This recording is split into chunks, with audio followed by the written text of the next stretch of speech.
This is every NFL team's biggest weakness entering the 2025 season, Part 3. Starting it off, we have the Atlanta Falcons, whose biggest weakness is still their defensive line. Despite the recent improvements, to which there were a lot, I'm still not convinced on this Falcons pass rush. Do not sleep on the secondary, though. Next is the New Orleans Saints, whose biggest weakness is their QB. I mean, really? Spencer Rattler? Tyler Shuck? Come on, guys. If you're going to tank for Arch Manning, just say so. Next, to start the AFC West, we have the Kansas City Chiefs, whose biggest weakness is their offensive line. This is the same offensive line that practically lost the Chiefs a Super Bowl and has taken some major steps back. They lost half their line in free agency, and the other half is Juwan Taylor and Trey Smith, and I mean, enough said. Next up is the Denver Broncos, whose biggest weakness is their running back.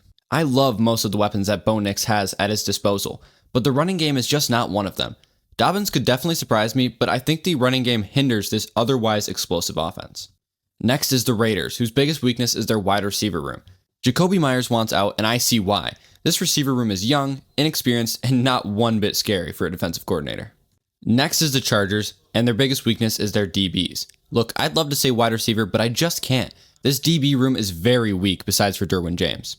Then, to start the NFC West, I have the 49ers, whose biggest weakness is their DBs. This DB room and this team took a huge hit this offseason, and it led to an extremely weak secondary for a team that was one of the best defenses in the league. Next is the LA Rams, whose biggest weakness is their offensive line. This team has a ton of young talent. However, this offensive line just may not be enough yet, and with an immobile QB in the pocket, they may not have as much time as they would like. Next up is the Arizona Cardinals, whose biggest weakness is their defensive line. They took an early hit losing rookie Walter Nolan, and adding Josh Sweat is a boost, but it's not enough to ignore the huge holes in the defensive line. And finally, the Seattle Seahawks, whose biggest weakness is their tight end.